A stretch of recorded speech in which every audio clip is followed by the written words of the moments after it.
Hello everyone and welcome into GCTV. My name is Alyssa Lang, joined by Chris Clark here at Williams-Brice Stadium. This Saturday, the Kentucky Wildcats come to Williams-Brice Stadium to take on the South Carolina Gamecocks. We're going to take a look at that game, starting with Kentucky.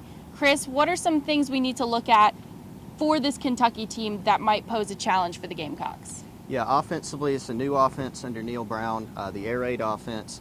The thing to watch for, Kentucky's going to use two quarterbacks in this game. It's going to be Maxwell Smith. Last time he was at Williams-Brice, he was a freshman, came on in relief, did not have a very good game. He was 0 for 4 with 2 picks.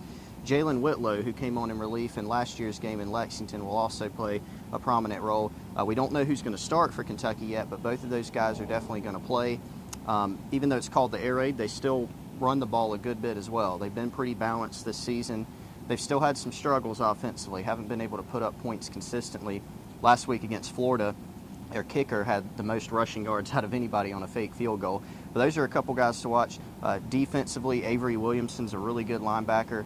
Bud Dupree, a really good defensive end. DJ Elliott, Mark Stoops, both of those guys have defensive backgrounds. And the defense for Kentucky's been pretty solid sometimes this year. They had a good showing against Louisville earlier in the season. Do you think Clowney has himself a game against Kentucky this Saturday? I think so. I think he can have a good game, especially when Max Smith is in there. Like I said, Whitlow's more of a scrambling quarterback who can also pass the ball some. Max Smith is not as mobile. He's a guy that likes to get the ball downfield, more of a pocket passer. So particularly when he's in, I think Clowney can definitely have a good game. Now, switching gears over to Gamecock Offense, what are your players that need to stand out again to put the Gamecocks on top of Kentucky? I think Mike Davis is another one to watch for. We'll probably mention him every week. I think, getting the ball on the ground, keeping it on the ground, maybe taking some of the pressure off Connor Shaw and Dylan Thompson a little bit and seeing if that offensive line can get some push against Kentucky up front. Now, it did come out Wednesday, that Connor Shaw would be 100% and he would be the starting quarterback against Kentucky.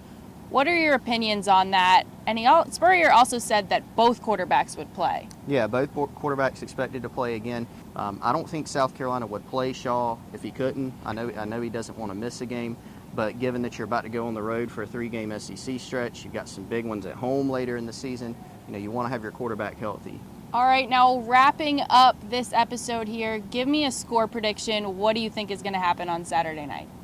I think Kentucky's going to move the ball some. I think South Carolina's defense, particularly at home, is going to be better.